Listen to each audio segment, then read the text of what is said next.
নমস্কার শ্রোতা বন্ধুরা, আমি ডাক্তার পি.কে. চক্রবর্তী। আমি শিলচর শহর আসাম থেকে বলছি। আজকে হৃদয় দিবস উপলক্ষে, বিশ্ব হৃদয় দিবস বা বিশ্ব হার্ট দিবস যেটা বলি, ওয়ার্ল্ড হার্ট ডে, এই দিবস উপলক্ষে এর গুরুত্ব এবং এর কারণ এবং এর প্রতিকার সম্বন্ধে আপনাদের সঙ্গে একটু সম্যক উপলব্ধি, আমার এক্সপিরিয়েন্স আমি আলোচনা করব। এবং এটা করতে চাই এই কারণে যে ভারতবর্ষে হার্ট রোগীর সংখ্যা প্রচুর দিন দিন বাড়ছে। শুধু ভারতবর্ষ নয়, সারা পৃথিবী জুড়ে হার্টের রোগীর সংখ্যা অনেক বেশি। এবং কি কারণে আমরা আজকে আমি সাধারণভাবে আপনাদের বোঝাবার চেষ্টা করব যে কি কারণে অ্যাকচুয়ালি হার্ট অ্যাটাকটা ঘটে থাকে, এবং কি কি কারণ আমরা কি কি ব্যবস্থা নিলে এই হার্ট অ্যাটাক আমরা প্রতিরোধ করতে পারি, বা যাদের হার্ট অ্যাটাক অলরেডি হার্টের পেশেন্ট, তাদের আমরা জীবন প্রলং লাইফ করতে পারি, বা তাদেরকে আমরা চিকিৎসার মাধ্যমে দীর্ঘায়ু করতে পারি। তো প্রথম প্রশ্ন হলো গিয়ে যে আমরা আরেকটা জিনিস জেনে নেব, আজকের দিনে ভারতবর্ষে যারা 50 বছরের নিচে আছে, তাদের প্রায় 50% লোকেরই শতকরা হার্ট অ্যাটাকে মৃত্যু হচ্ছে। এবং ইন্টারেস্টিংলি আরেকটা তথ্য যারা সামনে এসছে, যারা লেস দেন 40 ইয়ার্স, তাদের মধ্যেও এই হৃদরোগ জনিত কারণে মৃত্যুর সংখ্যা প্রায় 25%, যেটা খুবই গুরুত্বপূর্ণ আজকের দিনে। আপনারা প্রায় আকছার দেখে থাকেন যে লোকে বলে যে লোকটা তো দিব্যি ভালো ছিল, সাডেনলি একটা কি যে হলো, বুকে ব্যথা হলো, তারপরে তার মৃত্যু হলো। বা অথবা রোগীটা ঘুমিয়েছিল, সকালে আর তাকে ঘুম থেকে তোলা গেল না। এই ধরনের যে সিচুয়েশন, এগুলোকে আমরা ম্যাসিভ হার্ট অ্যাটাক বলি। মানে যেখানে রোগী তার অসুবিধার কথা জানাতেই পারলো না, বা সেটা কোনো পরিস্থিতিরই তৈরি হলো না যাতে তার আত্মীয় স্বজন বা ডাক্তাররা সময় মতো কোনো ব্যবস্থা নিতে পারে। তো সেটা সবসময় হয় না, তবে এটা আমাদের জেনে রাখা দরকার। এটা ম্যাসিভ হার্ট অ্যাটাকের ক্ষেত্রে এই ধরনের ঘটনা ঘটে থাকে। আমি আসলে আজকে আপনাদের হার্ট অ্যাটাক সম্বন্ধে যখন বলতে এসেছি, আমি ছোট করে বা সংক্ষিপ্ত ভাবে বা সাধারণভাবে বলার চেষ্টা করব যে আসলে হার্ট অ্যাটাকের আগে আমরা জেনে নিই হার্টটা কি। তো হার্টটা একটা অ্যাকচুয়ালি মাসকুলার পাম্প, যেটা আমাদের বুকের মধ্যে আছে। এবং যেদিন থেকে আমরা আমাদের গর্ভে, মায়ের গর্ভে যেদিন থেকে এই বাচ্চার ছেলে বা মেয়ে হোক জন্ম, এই হার্টের জন্ম হয়েছে, বা যেদিন থেকে এই হার্ট তার কার্যক্রম শুরু করেছে, সেই দিন থেকে কিন্তু হার্ট নিরবিচ্ছিন্ন ভাবে, উইদাউট এনি স্টপেজ, আমাদের শরীরে সমস্ত রক্ত সংবহন করার কার্যটা চালিয়ে যাচ্ছে।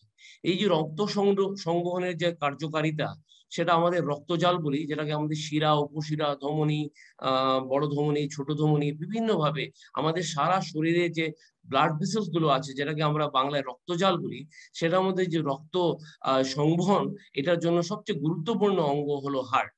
তো কোনো কারণে যদি সেই রক্তজাল, আরেকটা কথাও আমি বলতে বাধ্য, যে এই যে রক্তজাল আমাদের, আমি বললাম যে হার্টটা আমাদের একটা মাসলের পাম্প। তো সেই মাসুলেরও কিন্তু রক্ত রক্ত রক্তের দরকার, এবং তার মধ্যেও শিরা উপশিরা আছে, যেটার মধ্যে দিয়ে রক্ত চলাচল করে, আমাদের রক্তের মধ্যে প্রাণদায়ী উপাদানগুলো সেখানে পৌঁছায়, এবং মোস্ট ইম্পর্টেন্টলি অক্সিজেন পৌঁছায়। এই অক্সিজেন আমাদের হার্টের মাসল গুলাকে সজীব করে রাখে, ভালো করে রাখে, যাতে হার্টটা দীর্ঘদিন ধরে সুন্দরভাবে পাম্প করে এবং সুন্দরভাবে রক্ত সঞ্চালন করে আমাদের আমাদের অ্যাক্টিভ লাইফ লিড করতে সাহায্য করে। এখন আহ এখন এই যে হার্ট অ্যাটাকের ব্যাপারে আসলাম আমি। তো এখানে হার্ট অ্যাটাক হলে আমরা কিভাবে বুঝবো? তো সেভাবে হলো বিভিন্ন উপসর্গ আছে, আমি সিম্পল উপসর্গ গুলো বলবো। যে বুকে ব্যথা, আরেকটা কথা বলে রাখি, হার্ট অ্যাটাকের কোনো উপসর্গ নাও দেখতে পারে, যেভাবে আমি বললাম মেসিক হার্ট অ্যাটাকে সে ধরনের কোনো উপসর্গ আমরা দেখতে পাই না। তো যেগুলো সাধারণত আমরা দেখে থাকি, তাহলে বুকে ব্যথা, একটা নিষ্পেষণ ভাব, মানে শ্বাসকষ্ট হওয়া, যেমন কেউ একটা বুকের উপর পাথর চাপিয়ে দিয়েছে, শ্বাস নিতে না পারা, শরীর ঘেমে যাওয়া, থুতনি, তারপরে জিহ্বা বা গলার নিচে ঝিনঝিন করা, বা উপরে যে বা হাত বা বাহু আছে আমাদের, সেই বাহুতে ব্যথার সংক্রমণটা, বুকের ব্যথাটা ছড়িয়ে পড়া, বা এবং পুরোটা হাতটার মধ্যে একটা ঝিনঝিন করা। এবং সবচেয়ে বড় ব্যতিক্রমে যেটা আছে, কখনো যদি আমরা পিঠে খুব বেশি ব্যথা করি, সে ব্যথা অনুভব করি, সেটাও কিন্তু হার্ট অ্যাটাকের বা হার্টের ব্যথার কারণ হতে পারে। তো এছাড়া আমরা যেটা আরেকটা জিনিস বলবো, যে আমরা এই এই জিনিসগুলো পাশাপাশি আমরা অনেকেই আমাদের সমাজে আমরা দেখি কিছু রোগে আক্রান্ত, যেরকম হাইপারটেনশন, ডায়াবেটিস, তারপরে ডিসলিপিডেমিয়া যেখানে কোলেস্টেরল বেশি থাকে, বা থাইরয়েড রোগ। এই প্রতিটি রোগ কিন্তু হার্ট অ্যাটাকের হার্টকে ক্ষতিগ্রস্ত করে। প্রথমে আমি বলবো উচ্চ রক্তচাপের কথা। উচ্চ রক্তচাপ বা হাই ব্লাড প্রেশার কিন্তু আমাদের শরীরের হৃদয়কে বা হার্টকে বিশেষভাবে ক্ষতিগ্রস্ত করে। কারণ হার্টের যে রক্তজালের কথা আমি বলেছি, সেই রক্তজালকে বিশেষভাবে ক্ষতিগ্রস্ত করে যদি আমাদের উচ্চ রক্তচাপকে আমরা নিয়ন্ত্রণে রাখতে না পারি। তো এই ছোট্ট শিরা উপশিরাকে গুলা সংকুচিত হয়। আমাদের হার্ট মাসুলে সেভাবে অক্সিজেন যতটুকু তার কাজকর্ম করার জন্য দরকার সেভাবে পৌঁছায় না। হার্ট মাসুল উইক হয় এবং হার্ট অ্যাটাকের উৎপত্তি হয়। তো এভাবেই শুধু হাইপারটেনশন যদি থাকে এবং তা আনকন্ট্রোল থাকে, তাহলেও কিন্তু সেই একাই কিন্তু হার্ট অ্যাটাকের একটা বিশেষ কারণ হিসেবে পরিগণিত হয়। এছাড়াও আমাদের আছে ডায়াবেটিস। ডায়াবেটিস একটা বিশেষ কারণ। আরেকটা কথা মনে রাখবেন, ডায়াবেটিস যদি আনকন্ট্রোল থাকে ব্লাড প্রেশারের মতো, সেও কিন্তু শিরা উপশিরা ধমনীতে বিভিন্ন ধরনের রাসায়নিক প্রক্রিয়া বলে মানে আমার ক্ষতিগ্রস্ত হয়। এবং আমি বলবো এটার সঙ্গে সবচেয়ে ইম্পর্টেন্ট যেটা ডিসলিপিডিমিয়া বলি বা কোলেস্টেরল বেড়ে যাওয়া।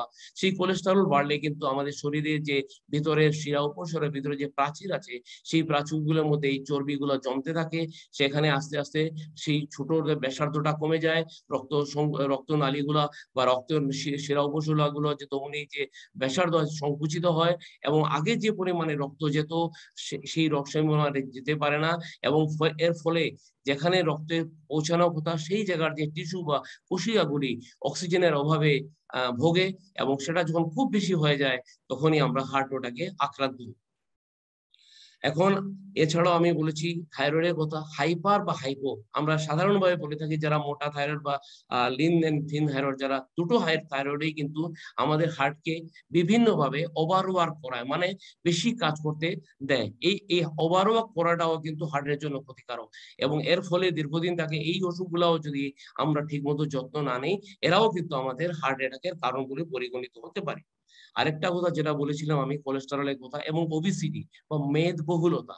এটা কিন্তু আজকালকে দিনে দেখবেন যাদের ব্লাড প্রেশার নেই, যাদের ডায়াবেটিস নেই, কিন্তু মেদবহুল আছে এবং মেদবহুলতা আছে, ওজন বেশি, তারাও কিন্তু হার্ট অ্যাটাকের জন্য খুবই ভাবে মানে তারা সাসেপ্টেবল। মানে এই এই মানুষদের হার্ট অ্যাটাক হওয়ার সম্ভাবনা কিন্তু অন্যান্য মানুষ থেকে অনেক অনেক বেশি। তো আমরা নেক্সট যেটা আসবো যে আমরা এই হার্ট রোগ প্রতিরোধ করতে কি করতে পারি। আজকে এই বিশ্বের হৃদয় দিবসে আপনাদেরকে আমি কিছু টিপস যেটা দেব, যেটা একটা হবে আমি বলবো কিভাবে খাওয়া দাওয়া করলে, কিভাবে আমাদের দৈনন্দিন খাওয়া দাওয়া এবং জীবনশৈলীর মাধ্যমে আমরা এই হার্ট রোগকে প্রতিহত করতে পারি এবং যারা অলরেডি হার্ট রোগাক্রান্ত আছেন তাদেরকে আমরা দীর্ঘায়ু করতে পারি ওষুধ এবং এর মাধ্যমে। এখানে একটা কথা বলে রাখা খুব দরকার যে ইউজুয়ালি যখনই এই রক্তজল যেটা আমি বলেছিলাম হার্টের, সেটা যদি কোনো কারণে বিঘ্নিত হয়, সেটা যে কোনো অসুখ আমি বললাম, যে কোনো একটা অসুখের কারণে যদি সেটা বিঘ্নিত হয় এবং সেটা যদি 1.5 থেকে 2 মিনিটের মধ্যে হয়, তাহলেই কিন্তু সেই রোগীর হার্ট অ্যাটাক হয়। এই যে পরিস্থিতির সৃষ্টি হয় যেখানে রোগী প্রচন্ড ভাবে ব্যথা অনুভব করে, শ্বাসকষ্ট অনুভব করে, এটাকে এই অবস্থাকে আমরা হার্ট অ্যাটাক বলে থাকি। তো আমরা যারা আজকের এই প্রোগ্রামের উদ্দেশ্য কিন্তু জনজাগরণ তৈরি করা, যাতে আমরা অনেক সময় আমরা দেখেছি যা গ্যাস বলে বুকের ব্যথা হচ্ছে, সবাইকে গ্যাস বলে অ্যান্টাসিড বা ট্যাবলেট খাইয়ে দেওয়া হয় এবং সেটাকে সিরিয়াসলি নেওয়া হয় না এবং অচিরেই দেখা যায় সেটা ছিল অ্যাকচুয়ালি হার্টের প্রবলেম এবং সেই রোগী বিনা চিকিৎসায় মারা যায়। তো এটা একটা ইম্পর্টেন্ট জিনিস। হ্যাঁ, গ্যাসের ওষুধ আমরা খাবো, কিন্তু সঙ্গে সঙ্গে আমাদের মাথায় রাখতে হবে যে এটা কিন্তু হার্টের কারণেও হতে পারে। কারণ এটা থেকে অনেক সময় এটা ডিস্টিংগুইশ করা মুশকিল হয়ে যায় যে এটা হার্টের কারণে হচ্ছে না গ্যাসের জন্য হচ্ছে। তো এই জন্য আমি আজকে যে হার্ট অ্যাটাকের যে উপসর্গ বা সিমটম, সেগুলো আমি আপনাকে কয়েকটা বলছি। যেরকম বুকে ব্যথা পাওয়া, শ্বাসকষ্ট অনুভব হওয়া, বুকে একটা চাপ চাপ সৃষ্টি হওয়া, শরীরটা ঘেমে যাওয়া, শ্বাস নিতে কষ্ট হওয়া বা বুকের ব্যথাটা আমি যেরকম বলেছিলাম বাহাদুরে চলে যাওয়া, থুতনি, জিহ্বা, গলা এগুলিতে ঝিনঝিন করা, এই ধরনের যদি কোনো উপসর্গ দেখা দেয় তাহলে আপনারা কিন্তু তৎক্ষণাৎ ডাক্তার বা নিকটবর্তী স্বাস্থ্য কেন্দ্রে যোগাযোগ করবেন। কারণ একটা মনে রাখবেন, মেডিকেল সায়েন্সে একটা কথা আছে গোল্ডেন আওয়ার। মানে এই গোল্ডেন আওয়ার মানে 1 ঘন্টা সময়, যেখানে যদি সেই ব্যক্তি ঠিকই রোগাক্রান্ত হার্ট অ্যাটাক হয়ে থাকে, সেই 1 ঘন্টার মধ্যে যদি আমরা রোগীকে নিকটবর্তী হসপিটাল বা ডাক্তারের কাছে নিয়ে যেতে পারি এবং যথাসাধ্য উপশম করতে পারি, তাতে কিন্তু প্রাণনাশের আশঙ্কা অনেক অনেকাংশে কমে যায়। তো এরপরে যেটা আমি আপনাদের বলবো ডায়েটের কথা। তো ডায়েট আমরা কি করতে পারি, কি ডায়েট করলে আমরা হার্ট অ্যাটাক থেকে বেঁচে থাকতে পারি। সবচেয়ে বড় ইম্পর্টেন্ট জিনিস যেটা হলো আমাদের উদ্ভিদজাত সবজি, গ্রিন লিফি ভেজিটেবলস, গোটা শস্য, হাই ফাইবার, মানে যে সমস্ত খাবারের মধ্যে ফাইবার বেশি, বাদাম আছে আপনার, পোলট্রি, মাছ, এগুলো প্লাস বিভিন্ন ধরনের শাকসবজি, এগুলো আমরা খাবো। স্ন্যাক্স বা ওই যে সমস্ত যে ট্রান্স ফ্যাট বলি বা স্যাচুরেটেড ফ্যাট যেগুলো আছে, যেরকম ফাস্ট ফুডে থাকে, ঘি, মাখন ইত্যাদিতে থাকে, প্রসেস ফুডে থাকে, তারপরে ক্যান ফুডে থাকে, তারপরে আপনার এই ধরনের জিনিসগুলো ব্যবহার করলে আমাদের শরীরে অতিমাত্রায় কোলেস্টেরল জমা হয়, এবং এই কোলেস্টেরল যদি ব্লাড প্রেশারের সঙ্গে থাকে তাহলে আমাদের ক্ষতিসাধন খুব বেশি হয়ে থাকে। তো এই জন্য খাওয়া দাওয়াটা আমাদের খুবই ইম্পর্টেন্ট। তৎসঙ্গে আমি হাইপারটেনশন সম্বন্ধে একটা কথা বলবো, যেখানে লবণের একটা বিরাট ভূমিকা আছে। লবণ যদি যদি ব্লাড প্রেশারের মানে সাসেপ্টেবল ইন্ডিভিজুয়াল, মানে যাদের দৈহিক এবং মানসিক বা শারীরিক অবস্থা যদি ব্লাড প্রেশার, উচ্চ রক্তচাপ বৃদ্ধিতে সহায়ক অবস্থায় থাকে, সেই সমস্ত রোগীর কে আমি বলবো যে আপনাদের লবণ নিয়ন্ত্রণ করুন, এবং সেই লবণ অন্তত 2.3 গ্রাম পর্যন্ত আপনি কমিয়ে আনুন। আর যাদের অলরেডি উচ্চ রক্তচাপ আছে, আমি বলবো তাদের দৈনিক লবণ যেটা, সেটা 1.5 গ্রামের ভিতরে সংকুচিত করুন। কারণ এর থেকে বেশি যদি লবণ আপনারা ব্যবহার করেন তাহলে হিতে বিপরীত হবে, এবং ব্লাড প্রেশার তো কন্ট্রোল হবে না, তাছাড়া আপনার হার্ট অ্যাটাকের ঝুঁকিও আপনাদের মধ্যে বেড়ে যাবে। আরেকটা কথা যেটা আমি বলবো, যে লবণ ছাড়াও আমাদের যেমন আমাদের কিছু ব্যাড হ্যাবিটস আছে, যেরকম স্মোকিং, গুটখা খাওয়া, তারপরে জর্দা পান, তারপরে অ্যালকোহল, এগুলোকে আমাদের বন্ধ করতে হবে। কারণ এই জর্দা বা এগুলো এক ধরনের নিকোটিন, চিউইং টোবাকো বলি, ইনহেল টোবাকো বলি, তো এগুলো সবই কিন্তু আমাদের হার্টের জন্য বিশেষভাবে ক্ষতিকারক। তো এই ধরনের অ্যালকোহল কনজাম্পশন, টোবাকো, স্মোকিং, এগুলো সব আমাদের বন্ধ করতে লাগবে। কারণ এগুলো যদি আমরা না করি, আর আমাদের যদি ব্লাড প্রেশার, ডায়াবেটিস বা এই ধরনের রোগ থেকে থাকে, তাহলে কিন্তু আমরা আমাদেরকে আরো বেশি মাত্রায় হার্ট অ্যাটাকের উপযোগী করে তুলব। তো এইগুলো খাওয়া দাওয়ার কথা, আমি লবণের কথা বললাম। আর পার্টিকুলারলি রেড মিট আমি বলছি, রেড মিট, ক্যান্ড ফুড আমি খুবই বিশেষভাবে বলছি।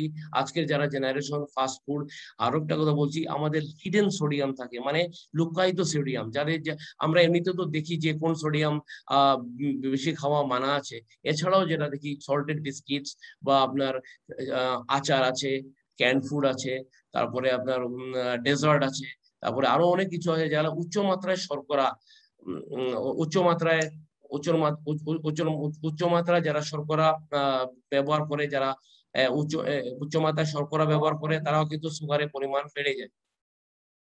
তো এই জন্য তিনটা প্রধান জিনিস, যেটা তিনটাই হোয়াইট ইন কালার, একটা হলো সল্ট, একটা হলো সুগার, আর একটা হলো ময়দা।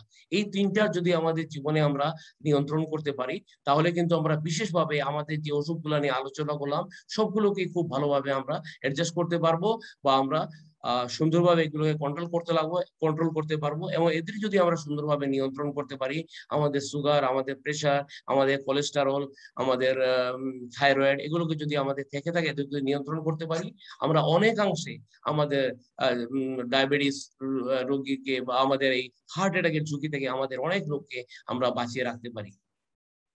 এখন যেটা লাস্ট আমি বাট নট লিস্ট যেটা বলবো, আমাদের স্ট্রেস, যেটা খুব ইম্পর্টেন্ট আজকের দিনে। মানসিক চাপ, সেটা অর্থনৈতিক কারণে হোক, স্বাস্থ্যের কারণে হোক, বা অন্যান্য কোনো জৈবিক কারণে যদি হয়ে থাকে, এই স্ট্রেসটা কিন্তু বড় একটা ইম্পর্টেন্ট ফ্যাক্টর। আমরা দেখা গেছে যাদের হার্ট অ্যাটাক হয়েছে, তাদেরও যদি পরবর্তীকালে স্ট্রেস খুব বেশি থাকে, উইদিন নেক্সট 72 আওয়ার্স কিন্তু আরেকটা হার্ট অ্যাটাক হওয়ার সম্ভাবনা থাকে, ইভেন যদি সেই পেশেন্টটা আপনার আইসিইউর ভেতরে থাকে। তো স্ট্রেস আমাদের জীবনে একটা খুব ইম্পর্টেন্ট ব্যাপার। আজকালকার এই যে র্যাট রেস বা ইঁদুর দৌড়ে আমরা যেমন ঘর বাড়ি সমস্ত কিছু মানে সমস্ত কিছু নিয়ে অতিরিক্ত ব্যস্ততায় জীবন কাটাচ্ছি, সেই ব্যস্ততার মধ্যে আমাদের হার্ট কি সব সেই দখল নিতে পারছে? আমরা দেখে তো সবাই সেটা জানি না, এবং জানি না বলেই আমরা অনেক সময় না জেনে আমরা এই রোগে আক্রান্ত হই, এবং আমাদের হঠাৎ করে হার্ট অ্যাটাক হয়ে যায়, আমরা জানতেই পারি না, আমরা চিকিৎসা করাই না, আমরা ডাক্তারের কাছে যাই না, আমরা টেস্ট করাই না।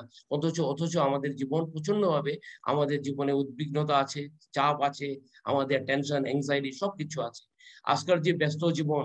আর একটা ইন্টারেস্টিং তথ্য আছে, ওয়ার্ল্ড হেলথ অর্গানাইজেশন বলছে, যেটা নতুন তথ্য যেটা সমীক্ষায় এসছে, সেটা হলো বেশিরভাগ যারা ধনী দেশ বা যেখানে পার ক্যাপিটা ইনকাম অন্যান্য দেশ থেকে বেশি, সেই সমস্ত দেশে কিন্তু হার্ট অ্যাটাকের প্রবণতা খুব বেশি। এটা খুব ইন্টারেস্টিং লাগছে, তাই না? এর কারণ হচ্ছে কি আমাদের অতি সভ্য জীবনে আমরা কিছু সেডেন্টারি লাইফ, মানে বসে বসে অনেক কিছু করার একটা অবস্থায় জড়িয়ে পড়েছি। যেরকম আমরা গাড়ি চড়ে যাই, আমরা বাইক চালাই, আমরা হাঁটতে চাই না। আমাদের রিমোট আছে, আমরা দূর থেকে টিভি চালাই, আমরা মোবাইল আছে, সবকিছু মোবাইলে সেরে নেই। আমাদের হাঁটা চলা প্লাস রেস্তোরাঁয় খাই, অসময়ে খাওয়া দাওয়া করি, আমাদের খাওয়ার টাইম নেই, আমাদের কোনো ঘুমের ঠিক নেই। পর্যাপ্ত ঘুম হওয়া খুব দরকার প্রতিটি মানুষের। নাহলে পর্যাপ্ত ঘুম যাদের হয় না, ইনসোমনিয়া বলি আমরা, সেই ইনসোমনিয়া রোগীদেরও কিন্তু হার্ট অ্যাটাকের প্রবণতা খুব বেশি আছে। তো এই সমস্ত জিনিস হলো কি আমাদের লাইফস্টাইল মডিফিকেশন যেটা আমাদের করতে লাগবে, আমাদের রিল্যাক্স করতে লাগবে, আমাদের একটা রিল্যাক্স আওয়ার লাগে। আমাদের সেটা সেভাবে প্রতিটি মানুষ যদি আমরা সবাই সেভাবে সেটা খুঁজে নেই। আর আমি একটা জিনিস কথা ভাবছিলাম, রিসেন্টলি আমি একটা নিউজ পড়েছি, যেটা জৈন ধর্মাবলম্বী তারা একটা ফাস্টিং ডে বলে করেছে, যেখানে আমরা মোবাইল ল্যাপটপ থেকে দূরে থাকবো এবং সেদিন সেটা কোনোভাবে ব্যবহার করব না। এবং কারণ আমরা জানি আজকাল মোবাইল ল্যাপটপ ছাড়া চলে না। প্রতিটা দিন অহরহ প্রতিটা মানুষের দেখবেন কিছু না কিছু মোবাইল সে জড়িয়ে আছে। তো এই যে এই সমস্ত মোবাইল ইউজ বা ল্যাপটপের ইউজ মধ্যেও আমাদের অ্যাংজাইটি আছে, শঙ্কা আছে, কারণ মেসেজ আছে, অমুক আছে, তমুক আছে, অনেক কিছু আছে। যার ফলে কি হয়, আমরা অনেক সময় বুঝতেই পারি না যে অকারণে যে আমাদের যে ধকল নিচ্ছি। আর যে রেট রেস যেটা আমরা বললাম, আমাদের বাড়ি গাড়ি হোক, কিছু বাড়ি গাড়ি সবকিছু দরকার আছে, কিন্তু এর জন্য যে আমরা যে প্রচন্ড যে চাপ নিচ্ছি, আমরা তো জানি না সেই চাপ আমাদের হার্ট নিতে পারছে কিনা। কারণ এই চাপ যদি আমাদের হার্ট নিতে না পারে, এই স্ট্রেস মেনটেনেন্সটা যদি আমরা করতে না পারি, তাহলে কিন্তু আমরাও উইদাউট এনি আদার ডিজিজ আমরা কিন্তু হার্ট অ্যাটাকের রোগী হতে পারি। আজকের দিনে বিশ্ব হার্ট দিবসে আমি আপনাদের সবাইকে বলছি যে একটা রিল্যাক্স আওয়ারের খুব প্রয়োজন আমাদের। সেটা আপনি মেডিটেশন করে করতে পারেন, প্রাণায়াম করে করতে পারেন, এবং একটা দিন সপ্তাহে অন্তত মোবাইল টোবাইল ছেড়ে ফ্যামিলি নিয়ে একটা অন্যভাবে দিন যাপন করতে পারেন হাসি ঠাট্টার মাধ্যমে। তাহলে কি হয়, এই দিনগুলোর যে একটা ইমেজ বা এটা এফেক্ট থাকে, সেটা বিরাট ভাবে আমাদের স্বাস্থ্যের জন্য ভালো উপকরণ হিসেবে পাওয়া যায়। তো আমি আহ পরিশেষে বলবো, আমাদের হার্ট আমাদের ছোট, আমি যেরকম বলেছি, গর্ভকালীন অবস্থা থেকে নিরবিচ্ছিন্ন ভাবে কাজ করে গেছে। সেই যে কাজ করে যাওয়া, সেই কাজ করার যে সামর্থ্য, তাকে জুগিয়ে রাখা, তাকে সুস্থ করে রাখা, আমাদের হার্ট আমাদের জীবনের জন্য অত্যন্ত দরকার। হার্টের নিয়মিত অবিচ্ছিন্ন ভাবে কাজ করে যাওয়া আমাদের জীবনী শক্তির মূল উৎস। সেটা যদি কখনো বন্ধ হয়ে যায়, তাহলে আমরা অচিরেই মৃত্যু মুখে পতিত হব। এর জন্য হার্টকে আমরা আমাদের ভালোবাসতে লাগবে, তার যে নিরবিচ্ছিন্ন ক্রিয়া যেটা আমাদেরকে বাঁচিয়ে রেখেছে। আমরা হৃদয় দিয়ে হৃদয়কে ভালোবাসবো, হৃদয়ের যত্ন নেব। আমরা যে সমস্ত কোনো রোগে যদি আক্রান্ত হয়ে থাকি, যেভাবে আমি বলেছি, আমাদের দৈনিক জীবনশৈলী আরো কিছু ব্যায়াম আমরা করতে পারি। অ্যারোবিক এক্সারসাইজ বলা হয়, সাইক্লিং, ওয়াকিং, সাঁতার কাটা, এগুলো বিভিন্ন এক্সারসাইজ করতে হবে। Walking is the king of exercise বলা হয়। তো সুতরাং আমি বলবো কেউ না সবাই কিছু না কিছু ব্যায়াম প্রতিদিন করলে, অন্তত 5 days a week যদি করে, বা 2.5 ঘন্টার মতো যদি সারা সপ্তাহে ব্যায়াম বা অ্যারোবিক ওয়াকিং এছাড়া অ্যারোবিক এক্সারসাইজ যদি করে, তাহলেও কিন্তু আমাদের হার্ট সুস্থ রাখতে সেটা বিরাট ভাবে উপকার আসে। তো আমি বলবো, আরেকটা কথা বলবো, আজকাল পট করে অনেকেই দেখা যায় যে অনেকদিনকে সে কিছু করেনি, সেডেন্টারি লাইফস্টাইল কাটিয়েছে, অল অফ এ সাডেন তারা জিম জয়েন করলো।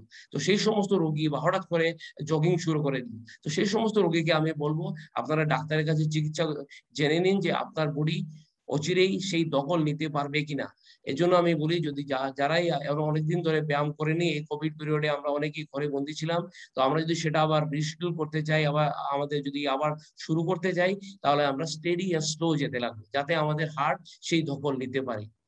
এবং এই বলে আজকের এই যে আলোচনা, আশা করি আপনাদের ভালো লাগবে। আর এই আলোচনা আমি এই জন্য বলছি, হৃদয়কে হৃদয় দিয়ে ভালোবাসতে লাগবে। হৃদয় আমাদের বাঁচিয়ে রেখেছে, আর এই হৃদয়কে বাঁচিয়ে রাখাটাও আমাদের কিন্তু ইকুয়ালি কর্তব্য। আর আমরা সবাই জানি, এই দিল মাঙ্গে মোর যেটা আছে, কি মোর মাঙ্গে, দিল কিছু মাঙ্গে না। দিল মাঙ্গে যে আমরা সুস্থ দৈনন্দিন আহার প্রণালী মেনটেন করি, আমরা সুস্থভাবে চলাফেরা করি, আমাদের যদি কোনো অসুখ থাকে সেটার জন্য যথাযোগ্য অবহেলা করি না, তার উপযুক্ত ব্যবস্থা নেই, তাহলেই আমাদের হার্ট ভালো থাকবে। এবং এই বলে আমি আজকে আমার এই হার্ট দিবসে আমার এই বক্তব্য আমি শেষ করলাম। আশা করি আপনারা এই আমি যে আজকে আমি আপনাদের মাধ্যমে যে বার্তা পৌঁছে দিলাম সেটা জনজাগরণে কাজ করুক, লোকের মধ্যে হার্ট অ্যাটাক সম্বন্ধে বা হার্ট সম্বন্ধে মানুষের মধ্যে বা খাওয়া দাওয়া দৈনন্দিন জীবনযাত্রার প্রতি মানুষকে আরো সচেতন করে তুলুক। আজকের এই হার্ট দিবসে এটাই আপনাদের সঙ্গে আমার আলোচনার একমাত্র লক্ষ্য। এই বলে আমি আজকের আমার এই ছোট্ট বক্তব্য শেষ করছি। আমাকে শোনার জন্য, আমার এই আমাকে সময় দেওয়ার জন্য আপনাদের অনেক অনেক ধন্যবাদ। নমস্কার।